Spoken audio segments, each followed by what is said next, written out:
வணக்கம் குழந்தைகளை, மற்றும் ஒரு வீடியோ சந்திப்பதில் மகிழ்ச்சி அடைகிறேன். நம்ம போன லெசன்ல பார்த்தீங்கன்னா உயிர்காரணி உயிரற்ற காரணி படித்தோம். இப்போ ரெண்டுக்குள்ள தொடர்பை பார்ப்போம். சரியா? உயிர்காரணிகளுக்கும் உயிரற்ற காரணிகளுக்கும் இடையேயான தொடர்பு. அனைத்து உயிர்காரணிகளும் தாம் வாழ்வதற்கு உயிரற்ற காரணிகளை சார்ந்துள்ளன. என்ன சொல்றாங்க பார்த்தீங்களா? எல்லா உயிர்காரணிகளும், அதாவது தாவரங்களும் விலங்குகளும் உயிர் வாழ்வதற்கு யாரை சார்ந்திருக்கோம்? நம்ம உயிரற்ற காரணிகளை சார்ந்திருக்கோம். எப்படின்னு பார்ப்போம். நம்ம உயிர்காரணிகளும் உயிரற்ற காரணிகளும் உணவின் மூலம் ஆற்றலை பரிமாறிக்கொள்வதால் ஒன்றுடன் ஒன்று இணைக்கப்படுகின்றன. என்ன சொல்றாங்கன்னா, எப்படி இணைக்கிறோமா? உயிரற்ற காரணியும் உயிருள்ள காரணியும் உணவின் மூலம் ஆற்றலை பரிமாறிக்கொள்றோமா. அது எப்படின்னு பார்த்தீங்கன்னா, இப்போ ஒரு தாவரம் இருக்கு. சரிங்களா? இப்போ தாவரம் வளர்றதுக்கு நமக்கு என்னென்ன தேவைப்படும்? தண்ணி தேவை, மண் தேவை, சூரிய ஒளி தேவை. சரிங்களா? அந்த மூணுமே என்னது? அப்புறம் காற்று தேவை. ஸோ 4 விஷயம் வச்சுப்போம். சரி, அதாவது மண் உயிரற்ற பொருள், தண்ணிக்கும் உயிர் கிடையாது, சூரிய ஒளிக்கும் உயிர் கிடையாது, காற்றுக்கும் உயிர் கிடையாது. சரிங்களா? ஆனால் அந்த தாவரத்துக்கு உயிர் இருக்குது. தாவரம் என்ன பண்ணுதுன்னா, இந்த உயிரற்ற பொருட்களை வச்சு, அதாவது மண், தண்ணி, சூரிய ஒளி, காற்றை வச்சு உணவு தயாரித்து தாவரம் வளருது.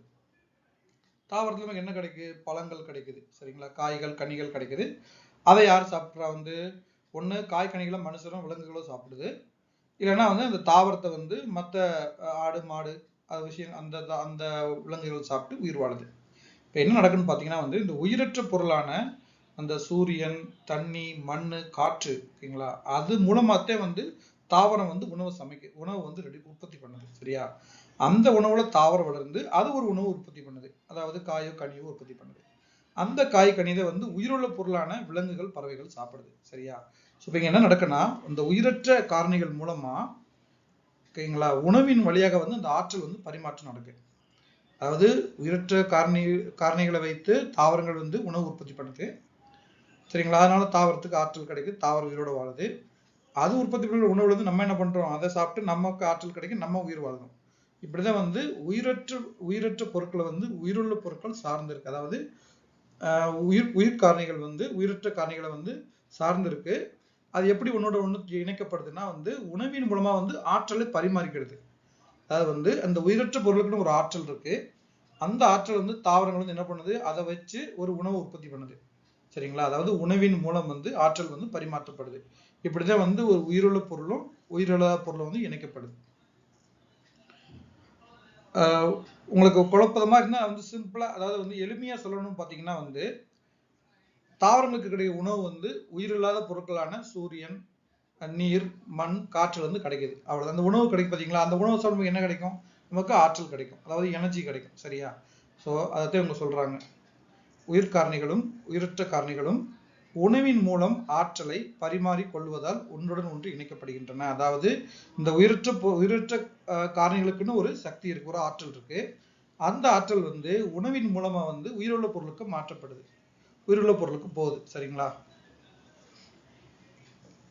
உயிர்காரணிகளில் மிகவும் முக்கியமானவை தாவரங்கள் ஆகும். சரிங்களா? நம்ம உயிர்காரணிகளை ரொம்ப முக்கியமானது தாவரங்கள் சொல்றோம். ஏன்னு பாத்தீங்கன்னா, ஏனென்றால் உயிரற்ற காரணிகளான காற்று, மண், நீர், சூரிய ஒளி போன்றவற்றை பயன்படுத்தி தாவரங்கள் உணவு தயாரிக்கின்றன.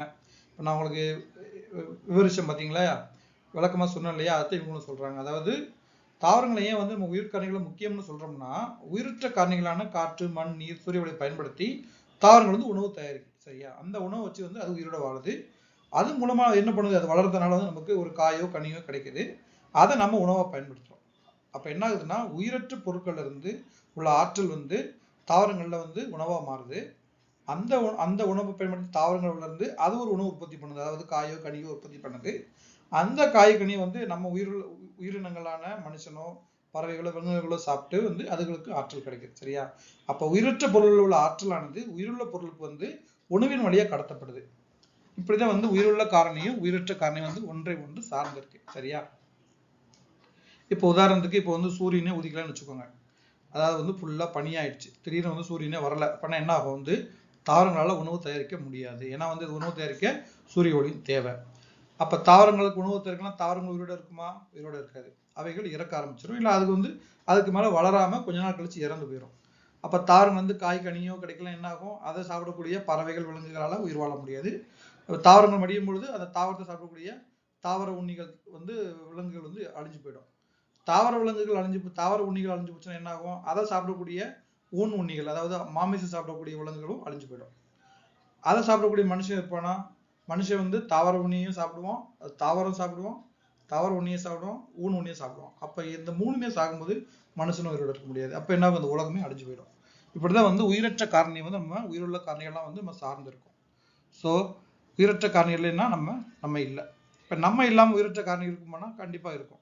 ஒரு மண்ணோ சூரியனோ நீரோ பார்த்தீங்கன்னா வந்து நம்ம யாருமே இல்லைன்னா கூட அது வந்து இந்த பிரபஞ்சத்துல இருக்கும். ஆனா உயிருள்ள காரணி உயிரோட இருக்கணும்னா இந்த உயிரற்ற காரணிகள் வேணும்.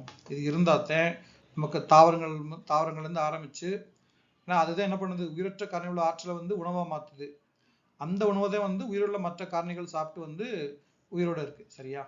அப்ப தாவரங்கள் தான் ரொம்ப உயிர் காரணிகளே ரொம்ப முக்கியமான இதுன்னு கேட்டீங்கன்னா முதல்ல தாவரங்கள் தான் என்ன பண்ணுது? உயிரற்ற காரணிகளை பயன்படுத்தி உணவு தயாரிக்குது.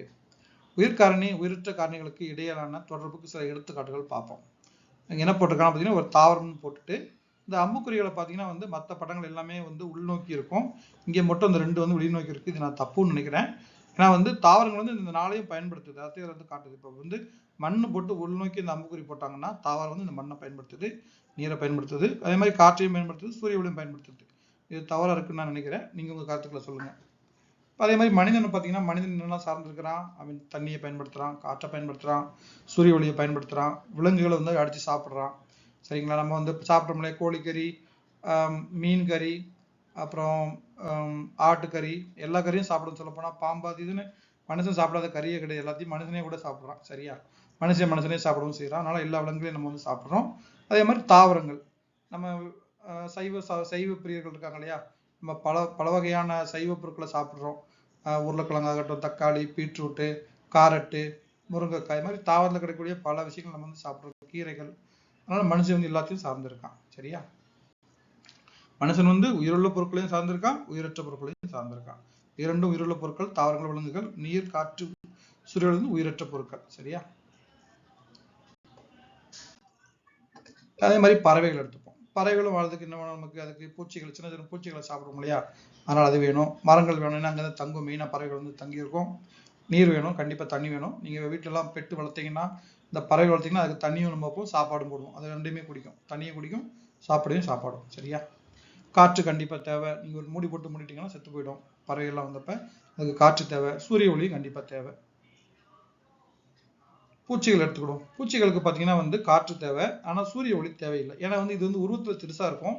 இதுல அதிகப்படியான வெயில் பட்டுச்சுன்னா என்ன ஆகும்? இதெல்லாம் இறந்து போயிடுறதுனால வந்து இதுக்கு சூரிய ஒளி தேவைப்படாது. அப்புறம் மண் தேவைன்னா வந்து சில பூச்சிகள் வந்து எறும்புகள் எடுத்துக்கோங்களேன். மண்ணில் தான் வந்து ஓட்டையை போட்டு உள்ள வாழும். அதே மாதிரி சில பூச்சிகள் பார்த்தீங்கன்னா மண்ணை தொலைச்சு மண்ணுக்குள்ள தான் வாழும். அதனால மண்ணு தேவை. சிறு உயிரினங்கள், ரொம்ப கண்ணுக்கு தெரியாத சின்ன சின்ன உயிரினங்களை வந்து சாப்பிடும் பூச்சிகள் வந்து. அதனால சிறு உயிரினங்களை சார்ந்திருக்கு. அப்புறம் தாவரங்களையும் சார்ந்திருக்கு. சில பூச்சிகள் பார்த்தீங்கன்னா இலைகளிலே ஒட்டி அதில் முட்டைகள் போட்டு உற்பத்தி பண்ணும். அந்த லார்வாலேருந்து வரக்கூடிய முட்டைகள் லார்வா வந்து அந்த இலைகளை சாப்பிட்டுன்னு வளர்ச்சி அடையும். வளர்ச்சி அடைஞ்ச பிறகு வந்து இது வந்து சின்ன சின்ன தாவரங்கள், உயிரினங்களை வந்து சாப்பிட ஆரம்பிக்கும். ஸோ இது வந்து உயிருள்ள பொருட்களுக்கும், அதாவது உயிர் காரணிகளுக்கும் உயிரற்ற காரணிகளுக்கும் உள்ள தொடர்பு. சரியா? இப்படியெல்லாம் வந்து ஒன்று சார்ந்து இருக்கு. நல்லா தெரிஞ்சுக்கோங்க. உயிர் காரணி தான் வந்து உயிரற்ற காரணியை சார்ந்து இருக்கு. உயிரற்ற காரணி வந்து உயிர் காரணியை சார்ந்து இல்லை. சரியா? இப்ப உயிர் காரணி இல்லாம இந்த உயிரற்ற காரணிகளாக இருக்க முடியும். அதாவது மண்ணாகட்டும், காற்று, நீர், சூரிய ஒளி ஆகட்டும், இது வந்து இருக்க முடியும். அங்க வந்து தாவரமும் மனுஷனும் இருக்குன்னு அவசியம் இல்லை. அதுகளால் இருக்க முடியும். ஆனா உயிர் காரணிகளான தாவரங்கள், மனுஷங்களால வந்து இந்த உயிரற்ற காரணிகள் இல்லாம இருக்க முடியாது. மேலே உள்ள வரைபடங்களின் மூலம் தாவரங்கள் உயிர் வாழ நீர், மண், காற்று, சூரிய ஒளி போன்றவை தேவை என்பதை அறிகிறோம். ஆமா, இப்ப முதலே பார்த்தோம். ஒரு தாவரம் வளரணும் நமக்கு என்ன தேவை? தண்ணி வேணும், மண் வேணும். மண்ணில இருந்து தாவரம் முளைக்கும். அப்புறம் காற்று வேணும், சூரிய ஒளி வேணும். இதெல்லாம் இருந்தாலே தாவரம் வந்து வளரும். சரியா? இந்த தாவரம் வளர்றதுக்கு இந்த உயிரற்ற காரணிகள் தேவை. இந்த 4 நீர், மண், காற்று, சூரிய ஒளி தேவை. பின்வரும் உயிர் காரணிகள் வாழ்வதற்கு தேவையான உயிரற்ற காரணிகளை எழுதுக. சரி, ரொம்ப முக்கியம். கவனமா படிக்கணும் நீங்க.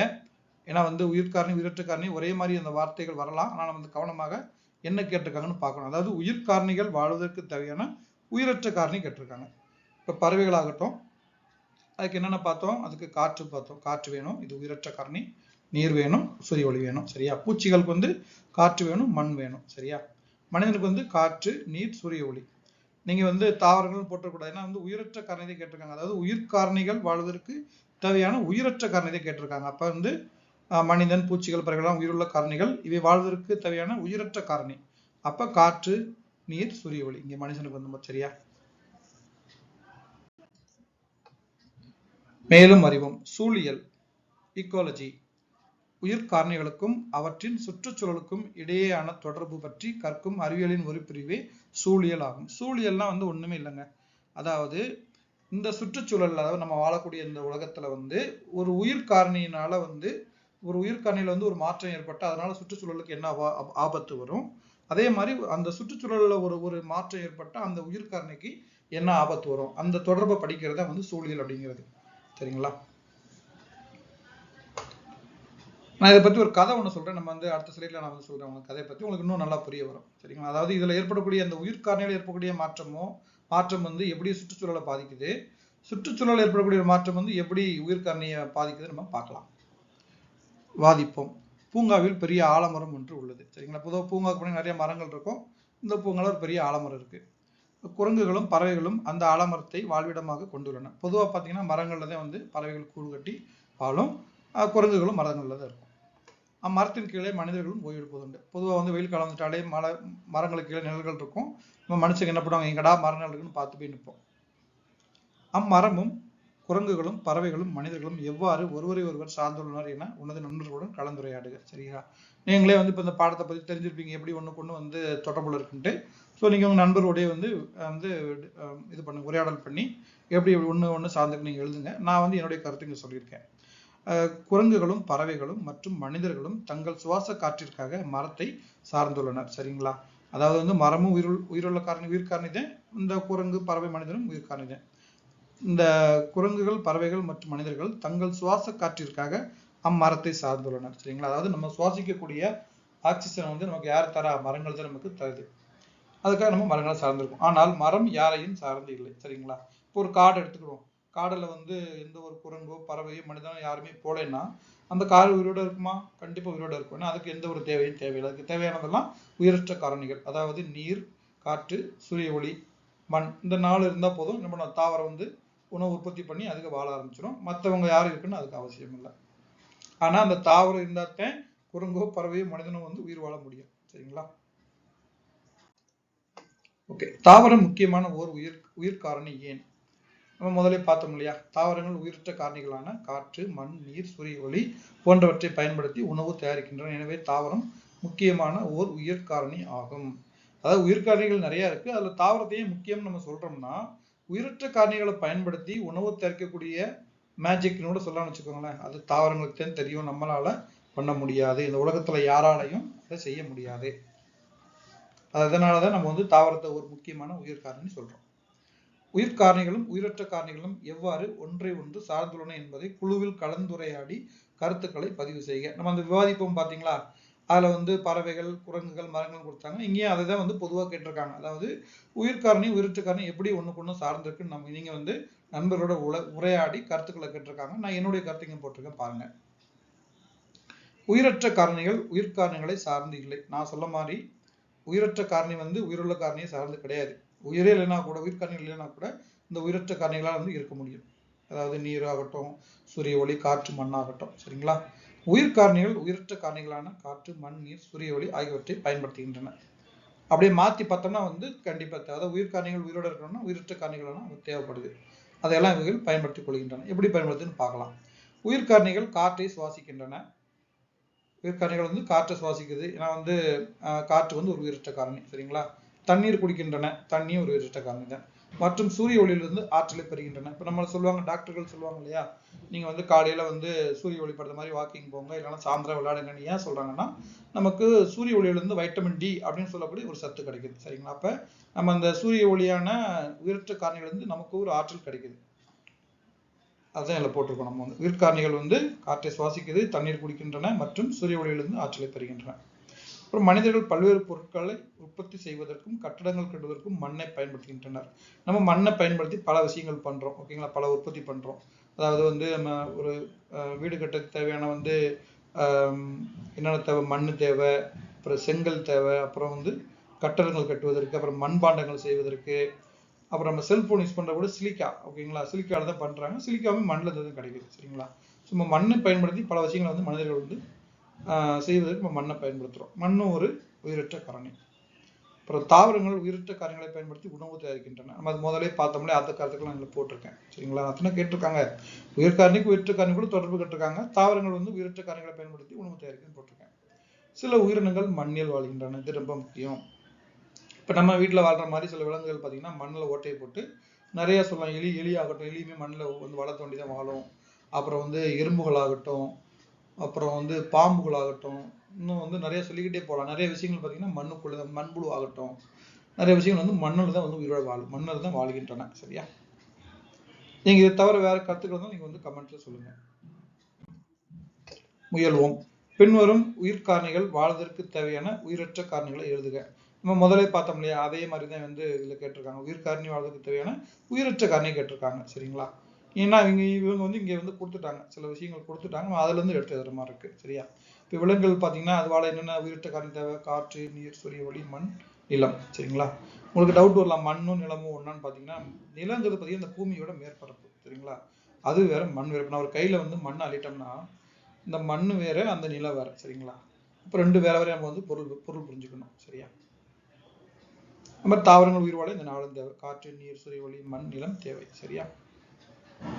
இப்போ ஒரு பாறை இருக்குன்னு வச்சுக்கோங்க, அது வந்து நிலத்து மேல இருக்கு, அதாவது பூமி மேல, அதே நிலம் தான் சொல்லுவோம்.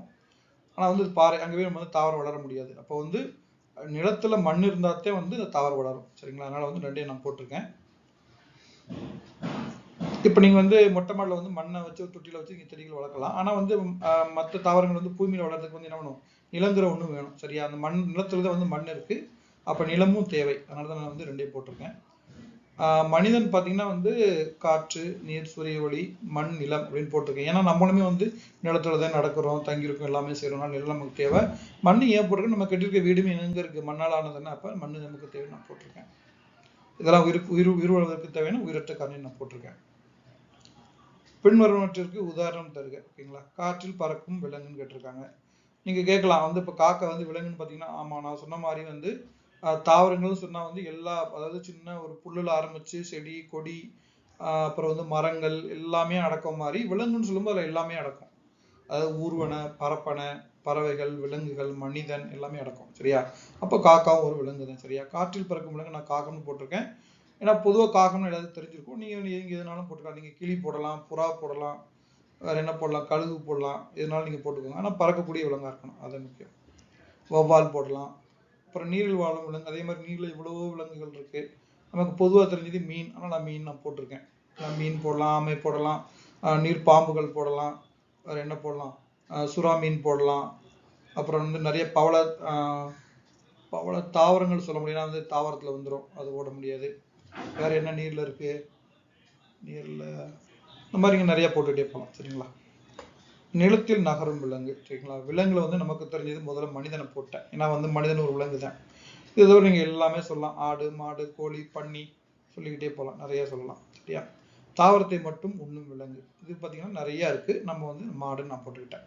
நான் பொதுவாக மாடு எல்லாத்துக்கும் தெரிஞ்ச விஷயம், மாடு போட்டுக்கிட்டேன். மாடு சொல்லலாம். வேற என்ன சொல்லலாம்? தாவரத்தை சாப்பிடக்கூடியது முயல் சொல்லலாம். அப்புறம் வேற என்ன சொல்லலாம்? குதிரை, கழுதை, அப்புறம் ஒட்டகச்சிவிங்கி, யானை, இந்த மாதிரி சொல்லிக்கிட்டே போகலாம். சுற்றுச்சூழல் சமநிலை. இப்ப நம்ம சுற்றுச்சூழல் என்ன பார்த்தோம்? இப்ப நம்மளும் நம்மளை சுத்தி உள்ள நம்மளை சுத்தி உள்ள அனைத்துமே வந்து சுற்றுச்சூழல்னு பார்த்தோம். இங்க சமநிலையில என்னன்னு பாத்தீங்கன்னா வந்து இங்கிலீஷ்ல பேலன்ஸ் சொல்லுவாங்க.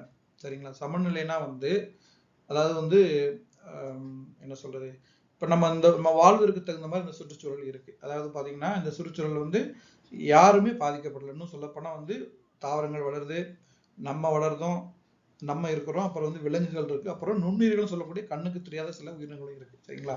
யாருக்குமே எந்த ஒரு பாதிப்பு இல்லாம எல்லாரும் வாழ்ந்துகிட்டு கூடிய அந்த நிலையத்தை வந்து சமநிலை அப்படின்னு சொல்றோம். எப்ப வந்து இதுல வந்து ஒரு மாற்றம் ஏற்பட்டு, உதாரணத்துக்கு வந்து மனுஷங்கள்லாம் சாகுறாங்க, இல்லைன்னா மற்ற ஒரு பர்டிகுலர் விலங்குகள் செத்துக்கிட்டே இருக்கு, இல்லைன்னா ஒரு பர்டிகுலர் தாவரம் என்ன அழிஞ்சுக்கிட்டே போகுதுன்னா அப்ப சமநிலை வந்து பாதிக்கப்பட்டுச்சுன்னு அர்த்தம். சரிங்களா? ஸோ சமநிலையெல்லாம் வந்து நம்ம இந்த சுற்றுச்சூழல் உள்ள உயிரற்ற காரணியும் சரி, உயிருள்ள காரணியும் சரி, அதுக்கு எந்த பாதிப்பும் இல்லாம வந்து எல்லாம் அப்படியே வாழக்கூடிய நிலையத்தை வந்து சமநிலைன்னு சொல்றோம். இந்த சமநிலை வந்து பாதிக்கப்பட்டால் ஏதாச்சும் ஒரு ஆபத்து ஏற்படும். ஒண்ணு உயிரற்ற காரணிகள் வந்து கம்மியா போகலாம், இல்லாம போகலாம், இல்லைன்னா உயிருள்ள காரணி இல்லாம போகலாம். சரிங்களா? அது எப்படிங்கிறது வந்து பாத்தீங்கன்னா வந்து இப்ப நம்ம வந்து இதை பார்த்தோம்னா உங்களுக்கு புரிஞ்சிடும். நான் சொன்ன கதையை இப்போ நான் உங்களுக்கு சொல்றேன். அப்போ உங்களுக்கு இன்னும் கிளியரா புரியும் சுற்றுச்சூழல் சமநிலை வந்து எவ்வளவு முக்கியம், அது இல்லைன்னா என்ன நடக்கும் நம்ம பார்க்கலாம். சரிங்களா? இப்போ புக்ல உள்ள இந்த முதல்ல இது பார்த்தலாம். தாவரங்கள், மான்கள், சிங்கங்கள் மட்டும் வாழும் சூழ்நிலையை கற்பனை செய்வோம் அப்படின்ட்டாங்க. ஒரு காடை எடுத்துக்கோங்க. காட்டுல வந்து சில மரங்கள் இருக்கு, தாவரங்கள் இருக்கு, அங்க சில மான்கள் இருக்கு, சில சிங்கங்கள் இருக்கு. இந்த மாதிரி ஒரு கற்பனை பண்ணி வச்சுக்கோங்க. இப்ப முதல் கேள்வி, அனைத்து சிங்கங்களும் அகற்றப்பட்டால் மான்களின் நிலை என்னவாகும்? அங்க உள்ள சிங்கத்தில் நம்ம பிடிச்சி கொண்டு போயிட்டோம் அந்த காட்டுல இருந்து. அப்ப என்ன ஆகும்? மான்களை வேட்டையாட யாருமே இருக்க மாட்டாங்க. அப்ப என்ன ஆகும்? மான்கள் வந்து நிறைய தாவரங்களை சாப்பிட்டு சாப்பிட்டு அதோட எண்ணிக்கை அதிகமாகும். அதே முதல்ல போட்டிருக்கேன், மான்களின் எண்ணிக்கை அதிகரிக்கும். அப்புறம் மான்களை உண்பதற்கு சிங்கங்கள் இல்லாவிட்டால் தாவரங்கள் என்ன ஆகும்? ஓகேங்களா? அப்ப சிங்கத்தை தூக்கிட்டு போயிட்டோம், மான்களின் எண்ணிக்கை அதிகமாயிடுச்சு. இப்போ மான்களை சாப்பிட சிங்கங்கள் இல்லை, அப்ப தாவரங்களுக்கு என்ன ஆகும்னு கேட்கிறோம். தாவரங்கள் என்ன ஆகும்? ஆட்டோமேட்டிக்கா மான்கள் வந்து தாவரங்களை தான் சாப்பிடக்கூடியது. இப்போ மான்களின் எண்ணிக்கை அதிகமாக என்ன ஆகும்? அதிகப்படியான தாவரங்களை இது சாப்பிட ஆரம்பிச்சிடும். அப்ப என்ன ஆகும்? அனைத்து தாவரங்களும் இறந்துவிடும். அதாவது எதெல்லாம் அதிகமா சாப்பிடுதோ அந்த தாவரங்களால வந்து என்ன ஆகும்? ஃபர்தரா வந்து மேலும் முளைக்க முடியாம இறந்து போயிடும். ஓகேங்களா? அப்புறம் அனைத்து தாவரங்களும் உண்ணப்பட்டு விட்டால் இப்ப என்ன ஆகும்? மான்கள் எண்ணிக்கை கூடிக்கிட்டே போகும். ஏன்னா அதுகளா வந்து வயசாகி இறந்தாலே ஒழிய அது இருக்க வரைக்கும் தாவரங்களை சாப்பிட்டுக்கிட்டே இருக்கும், எல்லா தாவரங்களும் இறந்துகிட்டே வரும். சரிங்களா? அனைத்து தாவரங்களும் உண்ணப்பட்டு விட்டால் பின்னர் மான்களின் நிலை என்னவாகும்? இப்ப வந்து நிறைய மான்கள் இன்னும் பெருகிச்சுப்பா, எல்லா தாவரத்தையும் சாப்பிட்டு முடிச்சிருச்சு, ஒரு தாவரம் கூட இல்லை. அப்ப என்ன ஆகும்? மான்கள் வந்து என்ன ஆகும்? அதுகளுக்கு உணவு இல்லாம மான்களும் இறந்துரும். இதுதான் வந்து பாத்தீங்கன்னா வந்து இப்ப நார்மல் காட்டுல வந்து பாத்தீங்கன்னா மான் இருக்கும், சிங்கம் இருக்கும். அப்பப்போ வந்து என்ன ஆகும்? மான்களுடைய இனத்தை வந்து பெருக்காம சிங்கங்கள் சாப்பிட்டு ஒரு கண்ட்ரோல்ல வச்சிருக்கோம். அதே மாதிரி சிங்கங்களும் பாத்தீங்கன்னா வந்து அதுவும் நோயப்பட்டு இறக்கும். ஓகேங்களா? பல காரணங்களுக்கு இறக்கலாம். ஸோ அப்ப என்ன ஆகும் பாத்தீங்கன்னா, இந்த சமநிலை, அதாவது ஒரு குறிப்பிட்ட அளவுக்கு சிங்கங்களும் மான்களும் இருந்தாதான் அந்த தாவரங்களும் வந்து உயிரோட இருக்கும், இந்த சூழ்நிலை வந்து சமமா இருக்கும். அதாவது யாருக்கும் எந்த பாதிப்பும் வந்து எந்த இனமும் அழியாம இருக்கும். இதை வந்து நம்ம சுற்றுச்சூழல் சமநிலை அப்படின்னு சொல்றோம். ஓகேங்களா? இப்ப உதாரணத்துக்கு இப்ப மான்களை மட்டும் வெளியே எடுத்துட்டோம்னு வச்சுக்கோங்க. இப்ப இதே கதையில வந்து மான்கள் வெளியே எடுத்தாச்சு. அப்ப சிங்கங்கள் தாவரங்களை சாப்பிடுமா? சாப்பிடாது. அப்ப என்ன ஆகும்? சிங்கங்கள்லாம் இறந்து போயிடும். அப்ப என்ன ஆகும்? தாவரங்கள் மட்டும் வளரும். அப்ப என்ன ஆகுது? மான்களை தூக்குறதுனால சிங்கங்கள் பாதிக்கப்படுது. அதே மாதிரி சிங்கங்களை தூக்குறதுனால என்ன ஆகுது? மான்கள், தாவரங்கள் பாதிக்கப்படுது. சரிங்களா? இதைத்தான் நம்ம என்ன சொல்றோம்னா வந்து ஒரு உயிர்காரணியில ஏற்படக்கூடிய மாற்றம் வந்து மற்ற மற்ற உயிர்காரணிகளை வந்து என்ன பண்ணுது? பாதிக்குது. இப்படி பாதிக்காம இருக்கிற சூழ்நிலையத்தை நம்ம வந்து சுற்றுச்சூழல் சமநிலைன்னு சொல்றோம். எப்ப அந்த சமநிலை உடையுதோ அப்ப என்ன ஆகும்? ஒண்ணு பாதிக்கிறது வந்து இன்னொன்னு பாதிக்கும். சரிங்களா? இப்ப என்னுடைய கதைக்கு வந்துருவோம். ஒரு ஊர் இருந்துச்சு, அந்த ஊர்ல பாத்தீங்கன்னா வந்து தவளைகள் வந்து ரொம்ப ஃபேமஸ் ஆப்பா. ஃபேமஸ் பாத்தீங்கன்னா பார்த்த இடங்கள்லாம் பாத்தீங்கன்னா நல்லா பெரிய பெரிய தவளைகள்லாம் நிறைய இருக்கும். அந்த ஊர்ல அந்த மாதிரி ஒரு விஷயம் இருந்திருக்கு. இங்க என்ன பண்ணிருக்காங்க? அங்க உள்ள மக்கள் வந்து சரி நிறைய தவளைகள் இருக்குன்னு சொல்லிட்டு தவளையை வந்து மெயினா சாப்பிட ஆரம்பிச்சிருக்காங்க. அது மட்டும் இல்லாம என்ன பண்ணிருக்காங்க? தவளையை வந்து வெளிநாட்டுக்கு வந்து ஏற்றுமதி பண்ணியிருக்காங்க. இதை அப்படியே அவங்க வந்து பண்ணிக்கிட்டே வரும்போது ஒரு 6-7 ஒரு வருஷத்துல என்னாச்சு பாத்தீங்கன்னா தவளைகளே அங்க இல்லாம போச்சு. ஏன்னா என்னாச்சு? இவங்க எல்லாத்தையுமே தவளைகள் அதிகமா யூஸ் பண்றதுனால தவளை இல்லாம போயிடுது. அப்ப இதனால என்ன ஆச்சுன்னா, நம்ம நினைக்கலாம் இப்ப ஊர்ல என்ன தவளை இல்லைன்னா அதனால என்ன பெரிய ஆயிரப்போகுதுன்னு நீங்க நினைச்சீங்கன்னா நீங்க சொன்னா நம்ப மாட்டீங்க. அடுத்து ஒரு 6 மாசம் இந்த ஊர்ல யாருமே இல்லைன்னா ஊரை காலி விட்டு போயிட்டாங்களாம். என்ன நடந்துச்சுன்னு பாத்தீங்கன்னா, அவங்க வந்து தவளைகள் எல்லாம் சாப்பிட்டனால அந்த தவளைகளை தேடி வரக்கூடிய பாம்புகளின் எண்ணிக்கை குறைஞ்சிருச்சு. ஏன்னா அந்த ஊருக்கு வர்ற பாம்புகள் வந்து தவளை இல்லாம சாப்பாடு இல்லாம என்ன பண்ணி திரும்பி போயிடுச்சு. பாம்புகள் இல்லாதனால அங்க உள்ள எலிகளின் எண்ணிக்கை அதிகமாயிடுச்சு. சரிங்களா? ஏன்னா எலிகள் வந்து அதிகமாகி அது போய் வயல் வழியில போயிட்டு அங்க உள்ள தாவரங்கள் அது இதெல்லாம் நல்லா சாப்பிட்டு என்ன பண்ணிருச்சு? அந்த தாவரங்களை வளர விடாம பண்ணி மனுஷங்களுக்குனால சாப்பாடு உணவு பற்றாக்குறை ஏற்பட்டு அவங்களால விவசாயம் பண்ண முடியாம ஊரை காலி பண்ணிட்டு போயிட்டாங்க. இப்ப பாத்தீங்களா? அதாவது இதுதான் வந்து அந்த தவளைகள் இருக்க வரைக்கும் மனுஷனுக்கோ பாம்புகளுக்கோ எலிகளுக்கோ எந்த ஒரு பெரிய அபாயம் இல்லை. சரிங்களா? எல்லாமே வாழ்ந்துகிட்டு இருந்துச்சு. நம்ம தவளையை அழிச்ச உடனே என்னாச்சு? பாம்புகள் வருது நின்று போச்சு, எலிகளின் எண்ணிக்கை பெருகி போச்சு, தாவரங்கள் அழிச்சிருச்சு, மனுஷங்களால அங்க வாழ முடியல. இவ்வளவு பாதிப்பு ஏற்படுது. இதுதான் என்ன சொல்றது? நம்ம சுற்றுச்சூழல் சமநிலை இருக்கும்போது ஒவ்வொரு உயிரினமும் வந்து தன்னைத்தானே பார்த்து வாழும். எப்ப அதுல ஒரு ஒரு ஒரு மாற்றம் ஏற்படும் போது ஒரு இனம் வந்து அழியுற மாதிரி வருதோ இல்ல மொத்த இனமும் அழித மாதிரி வருதோ அதை நம்ம என்ன சொல்லலாம் வந்து சுற்றுச்சூழல் சமநிலை வந்து சீர்கெட்டு விட்டது, பாதிக்கப்பட்டது அப்படின்னு நம்ம சொல்லிக்கலாம். சரிங்களா? இதே மாதிரி ஒரு மான் கதை ஒண்ணு உங்களுக்கு சொல்றேன். இதே மாதிரி வந்து இது வந்து உண்மையில நடந்தது. அமெரிக்கால பாத்தீங்கன்னா ஒரு காட்டுல வந்து பாத்தீங்கன்னா வந்து எனக்கு அந்த காடு பேர் யாருன்னா உங்களுக்கு நான் கதையை மட்டும் சொல்றேன், நீங்க அதை மட்டும் கவனிங்க. அங்க பாத்தீங்கன்னா இதே மாதிரி ஒரு காட்டுல பாத்தீங்கன்னா மான்களும் வந்து சிறுத்தைகளும் இருந்திருக்கு. நம்ம முதல்ல இங்க பார்த்தது வந்து மான்களும் சிங்கங்களும் பார்த்தோம் இல்லையா? இங்க வந்து மான்களும் சிறுத்தைகளும் இருந்திருக்கு. சரிங்களா? இவங்க என்ன பண்ணுவாங்கன்னா பார்த்தீங்கன்னா ஒவ்வொரு வருஷம் வந்து கணக்கெடுப்பாங்க, எத்தனை மான்கள் இருக்கு, எத்தனை சிறுத்தைகள் கணக்கெடுப்பாங்க. ஒரு காலகட்டத்தில் என்னாச்சு பார்த்தீங்கன்னா வந்து மான்களின் எண்ணிக்கை ரொம்ப குறைஞ்சிருச்சு. அதாவது பார்த்தீங்கன்னா சிறுத்தைகளோட எண்ணிக்கை அதிகமாயிடுச்சு, மான்களின் எண்ணிக்கை வந்து ரொம்ப குறைஞ்சிருச்சு. அப்போ இவங்க என்ன நினைச்சாங்கன்னா, சரி இப்படியே விட்டோம்னா இங்க உள்ள எல்லா மான்களும் வந்து இறந்துரும். அப்ப நம்ம மான்களின் எண்ணிக்கையை பெருக்கணும்னு சொல்லி என்ன பண்ணாங்களாம், அங்க உள்ள எல்லா சிறுத்தையுமே கொண்டு போயிட்டாங்களாம். அதாவது கொண்டு போய் வேற இடத்துல போய் வேற ஒரு காட்டுல விட்டாங்களாம். அப்புறம் வந்து கொஞ்ச நாள் கழிச்சு பார்த்துருக்காங்க, அப்படியே விட்டுருக்காங்க. இவங்க நினைச்ச மாதிரியே மான்களின் எண்ணிக்கை வந்து கொஞ்சம் கொஞ்சமா வந்து கூட ஆரம்பிச்சிருக்கு. இவங்க சந்தோஷமா இருந்திருக்காங்க. ஆனா அதுக்குள்ள என்னாச்சுன்னா அவங்க சந்தோஷம் வந்து ரொம்ப நாள் நிலைக்கல. அப்புறம் ஒரு வருஷம் 2 வருஷத்துல பாத்தீங்கன்னா அந்த காடுகள் வந்து பாத்தீங்கன்னா மரங்கள்லாம் சீக்கிரமா வந்து என்ன சொல்றது, சரியா வளர்ச்சி அடையாம, சரியா மழை பெய்யாம, அங்க உள்ள ஆற்றுகள் வந்து தண்ணி எப்பயும் வந்துகிட்டே இருக்குமா. இத இவங்க சிறுத்தை அங்கிருந்து எடுத்த உடனே என்னாச்சு பாத்தீங்கன்னா ஒரு 7, 8 மாசம், 1 வருஷம் 2 வருஷத்துல பாத்தீங்கன்னா அங்க வந்து அந்த ஆறுல வரக்கூடிய தண்ணிகள் குறைஞ்சு அந்த காடே பாத்தீங்கன்னா ஒரு பாலைவனம் மாதிரி ஆயிடுச்சாம். அங்க உள்ள மான்களை கூட அங்க சர்வே பண்ண முடியல, அந்த அளவுக்கு ஒரு ஒரு நிலை ஏற்பட்டிருக்கு. இவங்களுக்கு ஒரே சந்தேகம், என்னடா ஆச்சு, என்ன பண்ணோம், நம்ம சிறுத்தை தானே கொண்டு வந்தோம், அதனால எப்படி காடுகள் வறண்டு போச்சுன்னு சொல்லி பார்க்கும்போது என்ன பார்த்துருக்காங்கன்னா, இவங்க சிறுத்தையை கொண்டு வரதுனால என்ன ஆயிருக்குன்னா மான்கள் வந்து அங்க இங்கு ஓடலை. எப்ப மான்கள் ஓடும், மான்கள் வந்து சிறுத்தை விரட்டிட்டு இருந்தா என்ன உயிருக்கு பயந்து ஓடும். ஓடி ரொம்ப தூரம் ஓடி வந்துச்சுன்னா அதுக்கப்புறம் பழைய நிலைக்கு போகாது, அங்க உள்ள இடங்களில் உள்ள தாவரங்களை சாப்பிடும். இவங்க சிறுத்தைகளை எடுத்துட்டு போனாலும் என்ன ஆச்சுன்னா மான்கள் வந்து ஒரே இடத்துல இருந்து அங்க உள்ள எல்லா தாவரத்தையும் சாப்பிட்டு முடிச்சுட்டு அடுத்து நகர ஆரம்பிச்சிருக்கு. அப்ப என்னன்னு பாத்தீங்கன்னா அது ஒவ்வொரு தாவரமும் வந்து ஃபுல்லா அழிஞ்சிருக்கு. இந்த மான்கள் வந்து என்ன பண்ணிருக்கு, ஃபுல்லா சாப்பிட்டுட்டு தான் நகரும் போது அந்த அங்க அங்க உள்ள தாவரங்களால திருப்பி வளர முடியல. ஏன்னா அது ஃபுல்லா சாப்பிட்டுருச்சு, அதனால வளர முடியல. இதே வந்து கொஞ்சம் சாப்பிட்டுட்டு மான்கள் விட்டுட்டு போயிடுச்சுன்னா அந்த தாவரம் என்ன பண்ணும், பலபடியும் வளர்ச்சி அடைந்து தன்னை பாதுகாத்துக்கிடும். ஆனா அப்படி செய்யல, ஏன்னா இங்க விரட்டுறதுக்கு ஆள் இல்லை, சிறுத்தை இல்லை. அதனால என்ன பண்ணிருக்கு, மான்கள்லாம் ஒரே இடத்த டேரா போட்டு அங்குள்ள தாவரங்கள் எல்லாம் சாப்பிட்டுட்டு ஃபுல்லா காலி பண்ணிட்டு அதுக்கப்புறம் தான் அங்கிட்டு போயிருக்கு, நகண்டு போயிருக்கு. இப்படியே போறோம் என்ன ஆச்சுன்னா அங்குள்ள தாவரங்கள் வந்து வேகமா அழிஞ்சிட்டு வந்திருக்கு. தாவரங்கள் வந்து அழிஞ்சனால அங்க வந்து அதிகப்படியான மழை இல்லை. அதிக மழையினால அங்குள்ள ஆற்றுகள்ல தண்ணி வறண்டு போச்சு. அப்புறம் என்ன பண்ணாங்களாம், பெரிய தப்பு பண்ணிட்டோமே அப்படின்னு என்ன பண்ணாங்க, பழையபடியும் கொஞ்சம் சிறுத்தைகள் எடுத்து அந்த காடுகளில் விட்டுருக்காங்க. விட்ட உடனே என்னாச்சுன்னு பழையபடியும் அந்த மான்களின் எண்ணிக்கை கொஞ்சம் கொஞ்சமா வந்து என்ன சொல்றது, உங்களுக்கு சரியான நிலைக்கு வந்த பிறகு அங்க பழையபடியும் வந்து மரங்கள் வளர ஆரம்பிச்சு ஆறுகளை தண்ணி வர ஆரம்பிச்சது. சரிங்களா.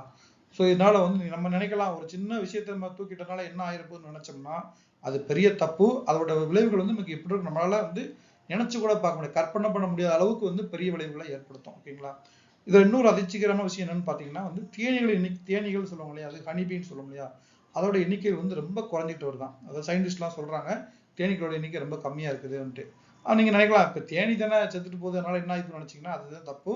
தேனீக்கள் வந்து பாத்தீங்கன்னா இந்த தாவரங்களை வளரக்கூடிய அந்த மகரந்த சேர்க்கைன்னு சொல்லுவாங்க. ஓகேங்களா. சில தாவரங்கள் வந்து பாத்தீங்கன்னா வந்து அந்த ஒரே பூலே ஆண் பூ பெண் பூ இருக்கும், அதுல இருந்து காய் கனி வந்து விதைகள் வந்து அடுத்த கிழமை உற்பத்தி ஆகும். சில தாவரங்கள் அப்படி கிடையாது. ஓகேங்களா. பூச்சிகளோ பறவைகளோ போய் அந்த பூக்கள்ல உட்கார்ந்து வேற ஒரு பூல போய் உட்கார்ந்தாத்து அந்த மகரந்த சேர்க்கை நடக்கும். அது மூலமா தான் என்ன ஆகும், புதிய தாவரங்கள் உற்பத்தி ஆகும். ஸோ இந்த மாதிரி தேனீக்கள் எண்ணிக்கை குறையறதுனால இந்த மாதிரி சரியா மகரந்த சேர்க்கை நடக்காதனால நிறைய தாவர இனங்கள் அழிஞ்சு போயிடும். தாவர இனங்கள் அழிஞ்சு போனா என்ன ஆகும், எல்லா உயிரினங்களும் அழிஞ்சு போயிடும். சரிங்களா. ஸோ நீங்க அதனால வந்து சுற்றுச்சூழல் சமநிலைங்கிறது ரொம்ப ஒரு முக்கியமான விஷயம், இதை மனசுல வச்சுக்கோங்க. ஒரு சுற்றுச்சூழல் மண்டலத்தில் உயிர் மற்றும் உயிரற்ற காரணிகளுக்கு இடையே ஆற்றலானது உணவு செங்கிலி மூலம் கடத்தப்படுவது முக்கியமான ஒன்றாகும். ஓகேங்களா. உணவு செங்கிலின்னா ஒண்ணும் இல்லைங்க, அதாவது இப்ப தாவரம் வந்து உணவு தருதா, அதை சார்ந்து யார் இருப்பா, ஒரு ஆடோ மாடோ இருக்கும், அப்புறம் வந்து ஒரு மனிதன் இருப்பான்னு வச்சுக்கோங்களேன். ஸோ இந்த மாதிரி அந்த ஒண்ணுல இருந்து ஒண்ணு கனெக்ட் ஆகுது பாத்தீங்களா, அந்த கோடு இருக்கு இல்லையா, அது உணவு மூலமா தான் வந்து இணைக்கப்படுது. அதை நம்ம உணவு சங்கிலின்னு சொல்றோம். அவ்வளவுதான், வேற ஒண்ணும் இல்லை. நீங்க சங்கிலினா இரும்பு சங்கிலி நினைச்சிட வேண்டாம். அதாவது ஒண்ணை சேர்ந்து ஒண்ணு இருக்கு இல்லையா, அதாவது உதாரணத்துக்கு உங்களுக்கு புரியுற மாதிரி சொல்லணும்னு பாத்தீங்கன்னா, இப்போ உதாரணத்துக்கு வந்து இப்போ ஒரு மரம் இருக்கு, அதுக்கப்புறம் ஒரு மாடு படம் வரைதோம். சரிங்களா. அதுக்கப்புறம் ஒரு மனுஷனை வரைகிறோம். அதுக்கப்புறம் வந்து ஒரு ஒரு விலங்கு ஒரு என்ன சொல்றது, ஒரு சிறுத்தையோ புலியோ போடுவோம் வச்சு, உதாரணம் நம்ம காட்டுல வாழ்றோம்னு வச்சுக்கோங்க. ஸோ நம்மள வந்து சாப்பிடும் சிங்கம் புலி வந்து. அப்ப என்ன ஆகுது, ஒண்ணு வந்து இப்படி கனெக்ட் ஆயிருக்கு இல்லையா, இந்த கனெக்ஷனை தான் வந்து என்ன சொல்றாங்க, இந்த கனெக்ட் ஆகிறத வந்து உணவு சங்கிலி சொல்றாங்க. அவ்வளவுதான். அதாவது ஒண்ணு வந்து உணவுக்காக இன்னொன்னு சார்ந்து இருக்கு, இதைத்தான் உணவு சங்கிலி சொல்றாங்க. அவ்வளவுதான். மூலம் ஒரு சுற்றுச்சூழல் மண்டலத்தில் உயிர் மற்றும் உயிரற்ற காரணிகளுக்கு இடையே ஆற்றலானது உணவு சங்கிலி மூலம் கடத்தப்படுவது முக்கியமான ஒன்றாகும். இங்க நம்ம வந்து தாவரத்திலிருந்து ஆரம்பிச்சோம், இங்க என்ன பண்ணிருக்காங்க, ஒரு ஸ்டெப் முன்னாடி போய் உயிரற்ற காரணியில இருந்து ஆரம்பிச்சிருக்காங்க. வேற ஒண்ணும் இல்லை, உயிரற்ற காரணியான மண்ணு சூரியன்ல இருந்து ஆரம்பிச்சு ஒரு தாவரம் வந்து தனக்கு தேவையான உணவு சார்ந்திருக்கு. அப்புறம் அந்த தாவரத்தை சார்ந்து ஒரு ஆடோ மாடோ முயலோ இருக்கு. அப்புறம் அந்த ஆடோ மாடோ முயலோ சார்ந்து ஒரு காட்டு விலங்குகள் இருக்கு. அதை சார்ந்து மனுஷன் இருக்கு. அந்த மாதிரி வந்து இந்த சங்கிலி வந்து நின்றுகிட்டே போகும். சரியா. இந்த சங்கிலியை நம்ம ஏதாச்சும் ஒரு விஷயத்தை வந்து நம்ம வந்து பாதிச்சோம்னா, நம்ம வந்து இடைஞ்சல் பண்ணோம்னா என்ன ஆகும்னா அதோட விளைவுகள் நம்ம பார்த்த கதைகள் மாதிரி ரொம்ப பயங்கரமா இருக்கும். நம்மளால கற்பனை பண்ண முடியாத அளவுக்கு இருக்கும். சுற்றுச்சூழல் சமநிலை என்பது நுண்ணுயிர்கள், கண்ணுக்கால பார்க்க முடியாத நுண்ணுயிர்கள், தாவரங்கள் மற்றும் விலங்குகள் என அனைத்தும் வாழ்வதற்கேற்ற சூழ்நிலை மண்டலமாகும். நான் சொன்னோம் இல்லையா, சுற்றுச்சூழல் சமநிலைலாம் வந்து எந்த ஒரு உயிர்காரணியும் இன்னொரு உயிர்காரணியும் பாதிக்காதபடி வாழக்கூடியதை வந்து சுற்றுச்சூழல் சமநிலை நம்ம பார்த்தோம். சரிங்களா? அந்த சமநிலை பாதிக்கப்படும் போது கண்டிப்பா ஏதாச்சும் ஒரு பெரிய அழிவு ஏற்படும், ஏதாச்சும் ஒரு உயிர்காரணிக்கு ஏற்படும். சரிங்களா? உயிர்காரணி மற்றும் உயிரற்ற காரணிகளுக்கு இடையேயான சீரான உணவு மற்றும் ஆற்றல் சுழற்சியை கொண்ட சூழ்நிலை மண்டலமே சுற்றுச்சூழல் சமநிலை எனப்படும். அவ்வளவுதான். அதாவது இந்த உணவு வந்து சீரா வந்து கிடைக்கணுங்க. இந்த உணவு பரிமாற்றம் இருக்கு இல்லையா, அந்த சீரான உணவு மற்றும் ஆற்றல் சுழற்சின்னு சொல்றாங்க. சரிங்களா? இது வந்து சீரா நடந்துச்சுன்னா அந்த சூழ்நிலை மண்டலம் வந்து சமநிலையில இருக்குன்னு அர்த்தம். அவ்வளவுதாங்க. அப்ப சுற்றுச்சூழல் சமநிலை என்ன சொல்லுவீங்க? என்ன சொல்லணும்னா வந்து சுற்றுச்சூழலில் வாழக்கூடிய உயிர்காரணிகளான நுண்ணுயிர்கள், தாவரங்கள், விலங்குகள் அனைத்தும் வாழ்வதற்கேற்ற சூழ்நிலை நிலவினால் அந்த சுற்றுச்சூழல் வந்து சமநிலையில் உள்ளது என்ன அர்த்தம். அவ்வளவுதாங்க. சிம்பிளா சொல்லணும் இதுதான். சுற்றுச்சூழல் சமநிலை இருக்குனாலே என்னாகும், இந்த உயிர்காரணிகள் எல்லாமே என்ன இருக்கும் வந்து எந்த ஒரு பாதிப்பும் இல்லாமல் வாழ்க்கை நடத்தும். அதுகளுக்கு வந்து இடையிலான உணவு சீரான உணவு சுழற்சி இருக்கும், ரொம்ப முக்கியம். அதாவது தாவரங்களாலையும் வாழ முடியும், தாவரங்களை சாப்பிட்டு அந்த தாவர உண்ணிகள் வாழ முடியும், உண்ணிகள் வாழ முடியும். இப்படி வந்து ஒன்னை சார்ந்து ஒண்ணு வாழ முடியும். சரிங்களா? இப்படி வாழ முடிஞ்சுன்னா அந்த சுற்றுச்சூழல் வந்து சமநிலையில் இருக்குன்னு அர்த்தம். அவ்வளவுதான். சுற்றுச்சூழலின் உயிர்காரணிகள் பின்வருமாறு. இப்ப நம்ம பார்த்தோம் சுற்றுச்சூழலில் வந்து நம்ம என்னென்ன பார்த்தோம், உயிரற்ற காரணி பார்த்துட்டோம், அதுல வந்து எந்த டவுட்டும் இல்லை. இப்போ உயிர்காரணிகள் வந்து பார்த்தோம். இந்த உயிர்காரணிகளை பார்த்தீங்கன்னா வந்து சில வகைகள் சொல்றாங்க. என்னென்ன வகைகள்னு பார்ப்போம். உற்பத்தியாளர்னா வந்து உணவு உற்பத்தி பண்றவங்க, நுகர்வோர்னா வந்து அதை சாப்பிடுறவங்க, மற்றும் சிதைப்பைனா வந்து என்னது மொத்தமா அழிக்கிறவங்க, அதாவது டிஸ்ட்ராய் பண்றவங்க. இப்போ ஒன்னொன்னு என்னன்னு பார்ப்போம். உற்பத்தியாளர்னு யாருன்னு பார்ப்போம். தமக்கு தேவையான உணவை தாமே தயாரித்து கொள்ளக்கூடிய உயிரினங்களை உற்பத்தியாளர்கள் எனப்படும். பசுந்தாவரங்களை உற்பத்தியாளர்கள் ஆகும். பச்சை தாவரங்கள் தான் என்ன ஆகும், நமக்கு தேவையான உணவை வந்து அதுகளை வந்து உற்பத்தி பண்ணி சாப்பிடும். சரிங்களா? அதைத்தான் வந்து நம்ம உற்பத்தியாளர்கள் சொல்றோம். தாவரங்கள் தமக்கு தேவையான உணவை ஒளிச்சேர்க்கை மூலம் தாமே உற்பத்தி செய்கின்றன. எனவே பசுந்தாவரங்கள் முதன்மை உற்பத்தியாளர்கள் எனப்படுகின்றன. ஓகேங்களா? ஃபர்ஸ்ட் ஒளிச்சேர்க்கை. பசுந்தாவரங்கள் என்னன்னு பார்த்துருவோம். அதிலே இருக்கு. பசும்னா வந்து பசுமையான அர்த்தம். அதாவது பச்சை நிறத்தில் உள்ள தாவரங்களை வந்து பசுந்தாவரங்கள் நம்ம சொல்றோம். சரிங்களா? இப்போ ஒளிச்சேர்க்கை என்னன்னு நம்ம பார்ப்போம். ஓகேங்களா? நம்ம ஏற்கனவே பார்த்தோம்.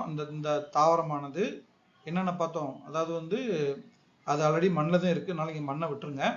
அதாவது தண்ணீர், காற்றுனா வந்து காற்றில் உள்ள கார்பன் டை ஆக்சைடு, அப்புறம் அந்த சூரிய ஒளி, அப்புறம் வந்து இந்த இலைகளில் உள்ள பச்சையம், அதாவது குளோரோஃபில் அப்படின்னு இங்கிலீஷ்ல சொல்லுவாங்க. இந்த 4 விஷயமா, அதாவது சூரியன், தண்ணீர், காற்று, பச்சையம், அந்த 4 விஷயத்தை பயன்படுத்தி வந்து இது வந்து உணவு தயாரிக்குது. சரிங்களா? இந்த நிகழ்ச்சிக்கிட்ட வந்து ஒளிச்சேர்க்கைன்னு பேரு. சரிங்களா? அதாவது சூரிய ஒளியை வந்து மற்ற விஷயங்களோட சேர்த்து உணவு உற்பத்தி பண்றதுனால இது மாதிரி ஒளிச்சேர்க்கைன்னு பேரு. சரிங்களா? ஏன் முதன்மை உற்பத்தியாளர்கள் சொல்றாங்கன்னா, முதல் கட்ட உணவு வந்து இந்த தாவரங்களை தான் உற்பத்தி பண்ணுது. சரிங்களா? இப்ப நம்மளுமே இட்லி, தோசை, பூரி, பொங்கல்லாம் பண்றோம். நம்ம வந்து 2ஆம் நிலை உற்பத்தியாளர்கள். அதாவது நம்ம வந்து தாவரங்கள்ல இருந்து கிடைக்கக்கூடிய விஷயத்துங்களை பொருட்களை வச்சுட்டு நம்ம வந்து இதெல்லாம் செய்யறோம். சரி, இப்ப இட்லி ஆகட்டும், இட்லி எப்படி கிடைக்குது, அரிசியிலிருந்து கிடைக்குது, அரிசி எது தாவரத்திலிருந்து வருது, பருப்பும் தாவரத்திலிருந்து வருது. இந்த மாதிரி வந்து தாவரத்திலிருந்து கிடைக்கக்கூடிய உணவை வச்சுட்டு நம்ம அதுக்கு மேல செய்யறோம். நம்ம வந்து 2ஆம் கட்ட உற்பத்தியாளர்கள் பேரு. சரிங்களா? மனிதர்களும் விலங்குகளும் உணவிற்கு தாவரங்களையே சார்ந்துள்ளனர். ஆமா, அதாவது வந்து நேரடியாகவோ மறைமுகமாக சார்ந்திருக்கும். இப்போ மனிதன் வந்து தாவரங்களையும் சாப்பிடுவான், இல்லைன்னா தாவரங்களை சாப்பிடக்கூடிய விலங்குகளை சாப்பிடுவான். விலங்குகள் அதே மாதிரி சில விலங்குகள் என்ன பண்ணும், தாவரங்களை சாப்பிடும், இல்லைன்னா தாவரங்களை சாப்பிடக்கூடிய விலங்குகளை சாப்பிடும். எப்படி பார்த்தாலும் நம்ம நேரடியாகவோ மறைமுகமாகவோ வந்து நம்ம இந்த தாவரங்களது உணவுக்காக நம்ம சார்ந்திருக்கோம். மேலும் அறிவோம். தமக்கு தேவையான உணவை தாமே தயாரிக்க முடியாமல் பிற உயிரினங்களை சார்ந்து வாழும் சில தாவரங்கள் உள்ளன. அவை ஒட்டுண்ணி தாவரங்கள் எனப்படும். எடுத்துக்காட்டு கஸ்குட்டா. ஓகேங்களா? பேரை பார்த்தீங்களா, காமெடியா இருக்கு. கஸ்குட்டா. ஓகேங்களா? பொதுவாக முதல்ல ஒட்டுண்ணி அப்படின்னு என்ன பார்த்துருவோம். அதாவது ஒட்டி வாழக்கூடிய விலங்குகளை வந்து ஒட்டுண்ணின்னு பொதுவாக சொல்லுவோம். உதாரணம் பார்த்தீங்கன்னா வந்து இப்போ நம்ம தலையில பேன் நல்லா இருக்கு பார்த்தீங்களா, பேன் நீங்க எல்லாரும் கேள்விப்பட்டிருப்பீங்க. ஓகேங்களா? அது வந்து அதுகளால உணவு உற்பத்தி பண்ண முடியும். என்ன நம்ம மேல ஒட்டிக்கிட்டு நம்ம தலையில இருந்துக்கிட்டு தலையில உள்ள ரத்தங்களை சாப்பிட்டுக்கிட்டு வந்து உயிர் வாழது ஒரு ஒட்டுண்ணி. அதே மாதிரி நம்முடைய குடல்ல பார்த்தீங்கன்னா உள்ள வந்து கொக்கி புழுன்னு சொல்லுவோம். ஓகேங்களா? நம்ம அது என்ன பண்ணணும்னா, நம்ம குடல்களே வந்து ஒரு கொக்கி மாதிரி அதை வச்சு உள்ள கூடயே மாட்டிக்கிட்டு வெளியில போகாது. உள்ளே இருந்துக்கிட்டு நம்ம சாப்பிட்ற சாப்பாடெல்லாம் வந்து செரிச்சு ஜீரணமாகி குடல்ல போய் தான் வந்து உடல்ல உறிஞ்சப்படும். அப்ப என்ன பண்ணும், அந்த உணவுல இருந்து எனர்ஜி வந்து அதுல உறிஞ்சிக்கிட்டு நல்லா ஜாலியா அப்படியே உள்ளே வந்து உயிர் வாழும். இது ஒரு ஒட்டு உண்ணி. சரிங்களா? இதே மாதிரி தாவரங்களையுமே ஒட்டு உண்ணி இருக்கு. எப்படின்னு பாத்தீங்கன்னா, பொதுவாக ஒரு தாவரம்னா இந்த மாதிரி வேரூன்றி இருக்கும். நம்ம தண்ணி ஊற்றும் போது தனக்கு தேவையான உணவை சமைச்சு அதுவே சாப்பிட்டு வளர்ச்சி அடையும். இந்த ஒட்டுண்ணி தாவரத்துக்கு வந்து அதெல்லாம் பண்ண தெரியாதுங்க. அதுக்கு வந்து உணவு சமைக்கிறதுக்கு என்ன பண்ணும்னா, இந்த ஒட்டுண்ணி தாவரம் வந்து ஒரு கொடி மாதிரி இருக்கும். அது வந்து மற்ற தாவரங்கள் மேல வந்து படர்ந்துடும். படர்ந்துட்டு வந்து தன்னுடைய வேரை வந்து ஒரு கத்தி மாதிரி பயன்படுத்தி இந்த தாவரத்துடைய தண்டில் வந்து அப்படியே ஊடுருவி உள்ள விட்டு வச்சுக்கும். இது தண்ணி உறிஞ்சும் போது அந்த தண்ணி அதுவும் குடிச்சுக்கிடும். இது உணவு வந்து கடத்தும் போது அதுவும் அந்த உணவை சாப்பிட்டு உயிர் வாழும்.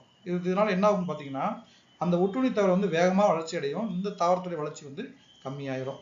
அதுக்கு ஒரு உதாரணம் இந்த கஸ்குட்டா அப்படிங்கிறது வந்து, இதை பத்தி ஒரு நண்பர் வீடியோ போட்டிருக்காரு. நான் உங்களுக்கு டிஸ்கிரிப்ஷன் லிங்க் கொடுத்துருக்கேன். நீங்க அதை கிளிக் பண்ணி அதை பத்தி இன்னும் கொஞ்சம் நல்லா விவரமா தெரிஞ்சுக்கணும். ஓகேங்களா? இப்ப நம்ம ஊர்களோட பாத்தீங்கன்னா சொல்லுவாங்க, ஏன்டா ஒட்டுண்ணி மாதிரி பின்னாடியே வரம்பாங்க. அதாவது என்னன்னா, எப்பயும் வந்து இன்னொரு உயிரினத்தோட இன்னொரு உயிர் சேர்ந்துக்கிட்டே இருக்கிறது வந்து ஒட்டுண்ணி சொல்றோம். ஓகேங்களா? இப்ப சின்ன குழந்தைங்க பாத்தீங்கன்னா அம்மா கூடயே தெரிவாங்க.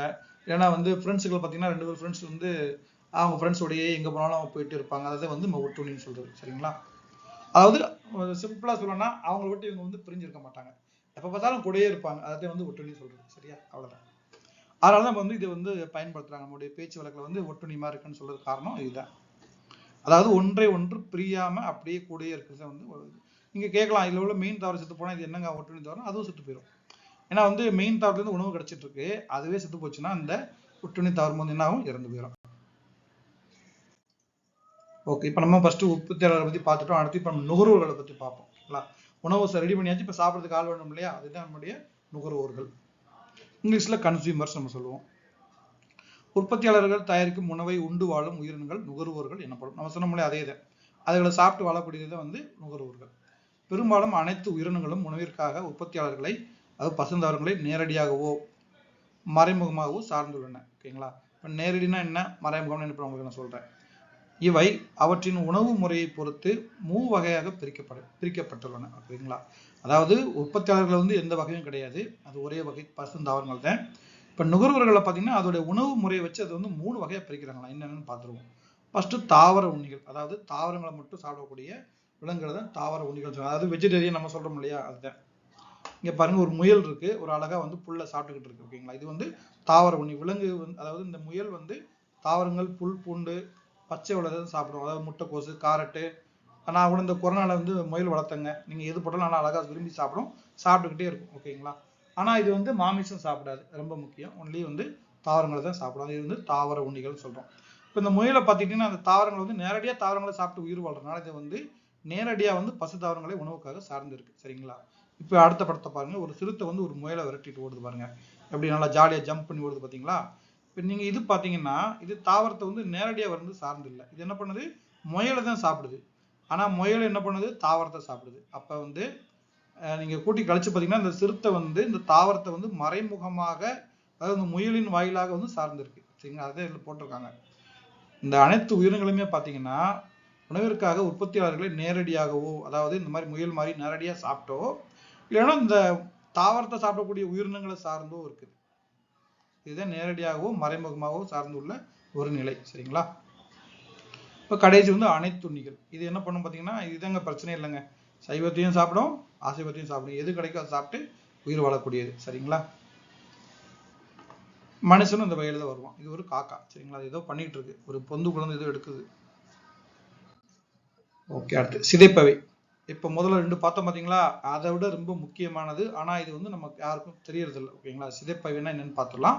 இறந்த தாவரங்கள் மற்றும் விலங்குகளிலிருந்து மக்கட் செய்து உணவை பெறுபவை சிதைப்பவை எனப்படும். ரொம்ப முக்கியம். இப்போ ஒன்றும் இல்லை, ஒரு மனுஷன் இறந்துட்டான், அவனை கொண்டு என்ன பண்றாங்க? மண்ணுக்குள்ள போட்டு மூடி வச்சிடுறோம். ஓகேங்களா? ஒரு வருஷமா 2 வருஷமா திறந்து பார்த்தா என்ன இருக்கும்? ஒரு எலும்பு கூட தான் இருக்கும். சரிங்களா? நீங்க கேட்கலாம், நம்ம உடம்பு இருந்துச்சு, எலும்பு நம்ம என்ன சொல்றது, தோல், ஆர்கன்ஸ், உறுப்பு எல்லாம் அறிஞ்சு எங்கடா போச்சுன்னு பாத்தீங்கன்னா அதையெல்லாம் யார் சாப்பிட்டது? இந்த பாக்டீரியா, பூஞ்சின்னு சொல்லக்கூடிய நுண்ணுயிரினங்கள். ஓகேங்களா? அதை ஏன் நுண்ணுயிரினங்கள் சொல்றாங்கன்னா ரொம்ப சிறுசா இருக்கும், கண்ணால பார்க்க முடியாது. சாதாரண மண்ணிலே அவ்வளவு நுண்ணுயிரிகள் இருக்கு. சரிங்களா? ஸோ மண்ணில் போட்டு போச்சோம்னா என்ன ஆகும் பாத்தீங்கன்னா, அந்த நுண்ணுயிரிகள் என்ன பண்ணும்னா கொஞ்சம் கொஞ்சமா அந்த ஸ்கின்னை என்ன பண்ணும், அப்படியே கொஞ்சம் கொஞ்சமா சாப்பிட்டு அதை மக்க செய்து அதை மண்ணோட மண்ணை கலந்து, நம்ம எப்படி வந்து பூமியில கிடைச்ச உணவுகளை சாப்பிட்டு நம்ம உடம்ப நல்லா புஷ்டியாக்கி வளர்ந்து கடைசி இந்த என்ன பண்ற மண்ணில் புதைக்கும் போது இந்த சத்துக்கள் பழையபடி என்ன ஆகுது? இந்த மண்ணுக்கு போயிடுது. ஸோ மண்ணில் உள்ளதே தாவரங்கள்லாம் வளருது இல்லையா, அது என்ன பண்ணுது, அந்த சத்துக்களை தான் பழையபடியும் உறிஞ்சி.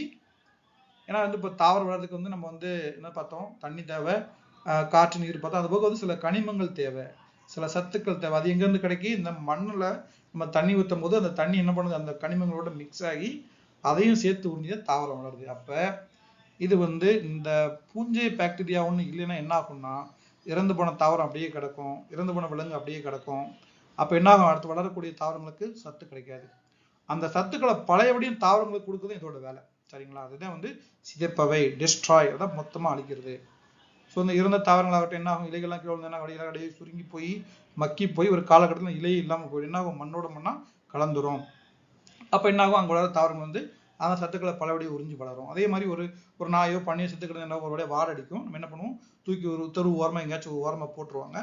என்ன ஆகும், அது நாளாக என்ன அப்படியே வெயில் பட்டு என்ன அப்படியே கொஞ்சமாக மக்கி போய் என்னாகும், கொஞ்ச நாள் தோல் வந்து அழுகி போன மாதிரி இருக்கும். அப்புறம் கொஞ்ச நாள் கழிச்சு போய் என்ன ஆகும், வெறும் எலும்பு கிடக்கும்.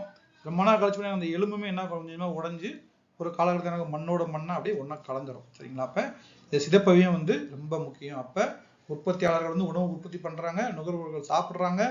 அப்புறம் சிதைப்பவியம் என்ன பண்ணுறாங்க, அந்த சத்துக்களை பலபடியும் நமக்கு என்ன பண்ணுறாங்க, மண்ணில் கலக்குறாங்க. தாவரங்கள் பலபடியும் மண்ணோட சத்துக்களை எடுக்குது, உற்பத்தி பண்ணுது. அப்படியே இது வந்து இந்த சங்கிலி வந்து என்ன ஆகுது, சங்கிலி நம்ம சொல்றது. ஓகேங்களா, எப்படி தாவரங்கள்ல இருந்து நுகர்வுகளுக்கு போகுது சத்து, அங்கிருந்து வந்து என்ன பண்ணுறது, பலபடியும் மண்ணுக்குள்ள போகுது, திருப்பி மண்ணில இருந்து தாவரங்கள், இந்த மாதிரி இந்த சைக்கிள் போய்கிட்டே இருக்கு. இதுதான் நம்ம என்ன சொல்றோம், உணவு சங்கிலின்னு நம்ம சொல்றோம். சரிங்களா, அந்த சங்கிலி வந்து உடைப்பட்டதுன்னா பெரிய ஆபத்து ஏற்படும். ஓகேங்களா, அது ரொம்ப முக்கியம். அதாவது இந்த மூணுல ஏதாச்சும் ஒண்ணு தூக்கிட்டீங்கன்னா என்ன ஆகும்னா, அதாவது வந்து ஆமா, ஏதாச்சும் ஒண்ணு தூக்கிட்டீங்கன்னா என்ன ஆயிரும், பிரச்சனை தான் வரும். ஓகேங்களா, உதாரணத்துக்கு இப்போ நீங்கள் வந்து நுகர்வுகளை தூக்கிட்டீங்கப்பா, அப்போ என்ன ஆகும்னு பார்த்தீங்கன்னா, தாவரங்கள் வந்து வளர்ந்துக்கிட்டே இருக்கும், அதாவது உணவுகள் நிறையா வரும். ஆனால் அது தாவரங்களை சாப்பிட்றதுக்கு யாரும் இருக்க மாட்டாங்க. அப்போ என்ன ஆகும் பார்த்தீங்கன்னா வந்து அந்த மண்ணோட வளம் வந்து எப்போ நமக்கு கிடைக்குது, இந்த மாதிரி இறந்து போன தாவர விலங்குகள் வந்து கிடைக்குது. இப்போ விலங்குகள் இல்லையா, அப்போ வந்து அதுக்கு சத்து கிடைக்காது. ரெண்டாவது, தாவரங்கள் பார்த்தீங்கன்னா மனுஷங்க மாதிரி வந்து குறுகிய காலத்தில் இறக்காது, ரொம்ப நாள் இருக்கும். அப்போ என்ன ஆகும், வந்து தாவரங்கள் வளர்றதுக்கு வந்து ஊட்டச்சத்து குறைபாடு ஏற்பட்டு அதுக்குள்ள கொஞ்சம் கொஞ்சமாக இறக்க வாய்ப்பு இருக்கு. அப்போ இந்த உணவு சங்கிலியில் வந்து இந்த மூணுமே தேவை. உற்பத்தியாளர்கள் தேவை, அதை சாப்பிட்றவங்க தேவை, அதை சிதைப்பவங்க தேவை. சரிங்களா, அப்போ சிதைப்பவங்களும் வந்து ரொம்ப முக்கியம். ஓகேங்களா, இப்போ சிதைப்பவை இருக்குங்க, ஆனால் வந்து விலங்குகள் இல்லை. அப்போ என்ன ஆகும், சிதைப்பவையால் உயிருள்ள பொருட்களை வந்து சிதைக்க முடியாது. அப்போ இதுகள்லாம் இறந்துடும்.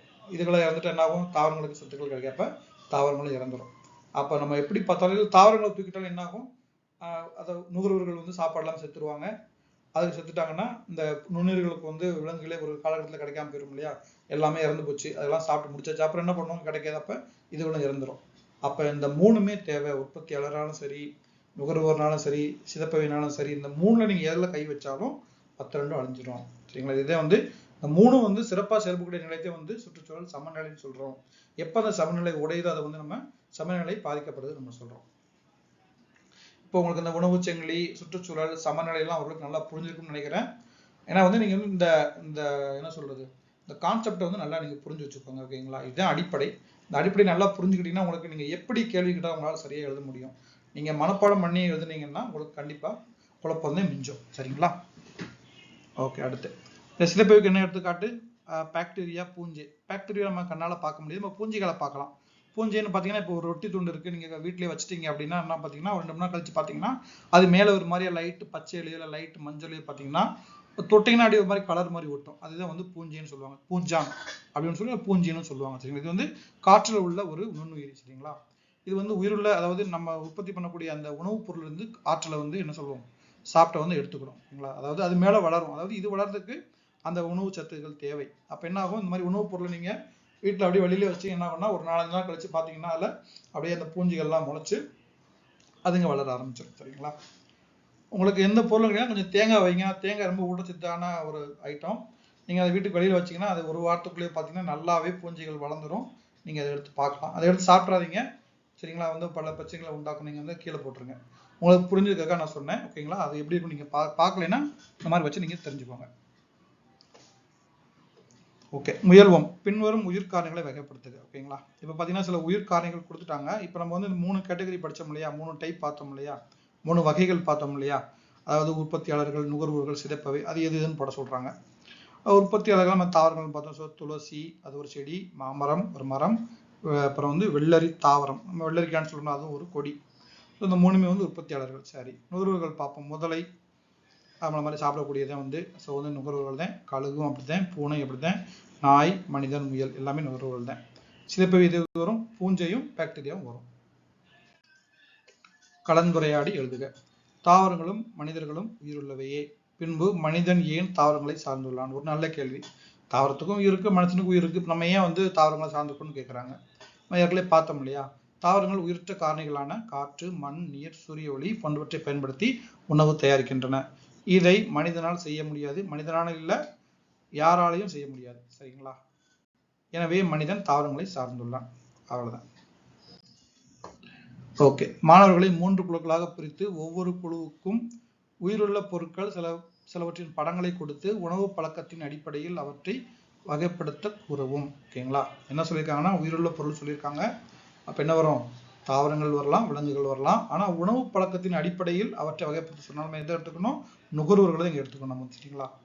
இப்போ நான் பார்த்தீங்கன்னா ஒரு 3 வகையான நுகர்வோர்களை எடுத்திருக்கேன். முதல் டைப்பு பார்த்தீங்கன்னா வந்து முதல் வகை பார்த்தீங்கன்னா வந்து தாவர உண்ணிகள். இந்த படத்துல பார்க்க எல்லாமே வந்து தாவரத்தை சாப்பிடக்கூடியது. மான்கள் ஆகட்டும், அப்புறம் வந்து மாடு ஆகட்டும், ஓகேங்களா, இந்த பாண்டா கரடி ஆகட்டும், எல்லாமே புற்களை சாப்பிடக்கூடியது. சரிங்களா? இந்த குரங்குகள் ஆகட்டும், குரங்குகள் வந்து பழங்கள் கொட்டைகளை சாப்பிடக்கூடியது வந்து தாவர உண்ணிகள். சரிங்களா? அப்புறம் கார்னிவோர் இங்கிலீஷ் சொல்லுவாங்க, அது ஊன் உண்ணிகள். அதாவது இது வந்து தாவர உண்ணிகளை சார்ந்து இருக்கக்கூடியது. ஓகேங்களா? அது முதலை ஆகட்டும், சுறா மீன், ஓகேங்களா, ஸோ இந்த புலி ஆகட்டும், டால்பின் ஆகட்டும், எல்லாமே என்னது? இது வந்து ஊன் உண்ணிகள். ஓகேங்களா? அதாவது அசைவ உண்ணிகள் நம்ம சொல்லிக்கலாம். இப்போ கீழே இவங்களை பார்த்தீங்கன்னா இவங்க வந்து அனைத்துண்ணிகள், அதாவது ரெண்டுமே சாப்பிடக்கூடியதான் நடுவில் போட்டிருக்கேன். ஓகேங்களா? அது பண்ணி பார்த்தீங்கன்னா ரெண்டுமே சாப்பிட போட்டிருக்காங்க. ஆனால் நான் பன்றிகள் வந்து மாமிசம் சாப்பிட்டு நான் பார்த்ததில்ல. நீங்கள் யாரும் பார்த்துட்டீங்கன்னா சொல்லுங்கள். டாக் வந்து பார்த்துருக்கேன். நீங்கள் வீட்டில் சோறு வச்சாலும் சாப்பிடும், கறித்துண்டுகள் போட்டாலும் சாப்பிடும். ஓகேங்களா? அது மாதிரி பூனைகளை நான் பூனை வளர்த்துருக்கேன். ஸோ எனக்கு தெரியும். பூனை வந்து பால், தயிர் இந்த மாதிரி பிடிக்கும். அப்புறம் மீன், கருவாடு இந்த மாதிரி போட்டாலும் அது வந்து சாப்பிடும். சரிங்களா? இதெல்லாம் அனைத்துண்ணிகள். அதாவது ரெண்டையும், அதாவது தாவரத்தையும் சாப்பிடும், விலங்குகளையும், அதாவது ஊனையும் சாப்பிடும். அதனால இது வந்து அனைத்துண்ணிகள். இது வந்து தாவர உண்ணிகள், இது ஊன் உண்ணிகள், இது வந்து அனைத்துண்ணிகள். சரிங்களா? ஓகே, மாணவர்களை வகுப்பறைக்கு வெளியில் அல்லது பூங்காவிற்கு அழைத்து சென்று அங்கு அவர்கள் காணும் உற்பத்தியாளர்கள் மற்றும் நுகர்வோர்கள் பற்றி குறிப்பெடுக்க செய்து அவற்றை பற்றி கலந்துரையாட செய்க. ஓகேங்களா? இது வந்து நீங்க பக்கத்துல பூங்காவுக்கோ இல்லைன்னா வந்து உங்க வகுப்பறைக்கு வழியிலேயோ ஸ்கூலை சுத்தி நீங்க போனீங்கன்னா அங்க என்னெல்லாம் உற்பத்தியாளர்கள் இருக்காங்கன்னு பாருங்க. பொதுவா என்ன இருப்பாங்க? மரங்கள் இருக்கும், செடி கொடிகள் இருக்கும். ஓகேங்களா? அதெல்லாம் வந்து உற்பத்தியாளர்கள். சரிங்களா? அப்புறம் நுகர்வோர்கள். நுகர்வோர்கள்லாம் என்ன? நம்மளும் நுகர்வோர்கள் தான். நம்மளும் எழுதிக்கலாம். அந்த குழந்தைகள், சாரி மாணவர்கள், ஆசிரியர்கள் எழுதிக்கலாம். அது போக வேற யார் இருப்பா? மரங்கள் வந்து சில பறவைகள் இருக்கலாம். ஓகேங்களா? அதை எழுதிக்கலுங்க. அப்புறம் இங்க பாத்தீங்கன்னா வந்து இது ஒரு பூங்கால, இங்க தண்ணி எல்லாம் இருக்கு. இப்ப தண்ணிக்குள்ள என்ன இருக்கும்? நுகர்வோர்கள் யார் யார் இருப்பா? தண்ணியில் நிறைய விஷயங்கள் இருக்கு. அதாவது மீன், அப்புறம் பாம்புகள், அப்புறம் வந்து ஆமை, தவளை, இந்த மாதிரி சொல்லிக்கிட்டே போகலாம். சில தண்ணிகள்ல முதலை கூட இருக்கும். சரிங்களா? இதெல்லாம் வந்து நுகர்வோர்கள். அதே மாதிரி இங்க உள்ள தாவரங்கள், மரங்கள்லாம் வந்து நமக்கு உற்பத்தியாளர்கள். சரிங்களா? அட்டவணையில் மறைந்துள்ள இயற்கை வளங்களை வட்டமிடுக. சரிங்களா? இது காற்று, இது ஒரு உயிரற்ற காரணி. மரம், ஓகேங்களா, கடல், குளம், குளம் 2 வாட்டி இருக்கு, நான் 2 வாட்டி மார்க் பண்ணியிருக்கேன். அப்புறம் நிலம், நீர், ஏரி, தாவரம், மலை, மண், காடு, இதெல்லாம் வந்து இயற்கை வளங்கள். சரிங்களா? நான் இது வரை மிஸ் பண்ணியிருந்தா நீங்க அது கமெண்ட்ல சொல்லுங்க. ஓகே, இணைப்போம். உணவின் அடிப்படையில் விலங்குகளை பொறுத்துக. சரியா? பசு வந்து என்னது? தாவர உண்ணி. கரடி வந்து அனைத்துண்ணிங்க. எனக்கு முதல்ல சந்தேகம் ஏற்பட்டு அப்புறம் நெட்ல நான் பார்த்தேன். கரடி வந்து சின்ன சின்ன உயிரினங்களையும் சாப்பிடக்கூடியதுனால இது வந்து அனைத்துண்ணி. சரிங்களா? புலி வந்து பாத்தீங்கன்னா வந்து ஊன் உண்ணி. இது வந்து ஒரு பழமொழியே இருக்கு. புலி வந்து புலி பசித்தாலும் புல்லை தின்னாது அப்படின்னு ஒரு பழமொழி சொல்லுவாங்க. அதாவது என்னன்னா எவ்வளவு பசினாலும் வந்து இது வந்து புல்லை சாப்பிடாது, அதாவது மாமிசத்தையும் சாப்பிடும். இது வந்து ஊன் உண்ணி. சிங்கம் அதே மாதிரி ஊன் உண்ணி தான். யானை வந்து உருவத்துல பெருசா இருந்தா கூட இது மற்ற விலங்குகள் வந்து சாப்பிடாது. இது வந்து சுத்த தாவர உண்ணி. சரிங்களா? இலைகள், மட்டைகள் அதைத்தான் சாப்பிடும் யானை வந்து. காகம் வந்து அனைத்துண்ணி. நான் சொன்ன மாதிரி காகம் வந்து இறந்து போன விலங்குகளையும் சாப்பிடும். நம்ம வைக்கிற சோறு, இட்லி, தோசை, பிஸ்கட்டு, மிக்சர் எது வச்சாலும் சாப்பிடும். சரிங்களா? நம்ம அந்த மாதிரி எதாவது மாற்றி வச்சிருக்கோம். சரிங்களா? நன்றி. மீண்டும் ஒரு வீடியோவில் சந்திக்கிறேன்.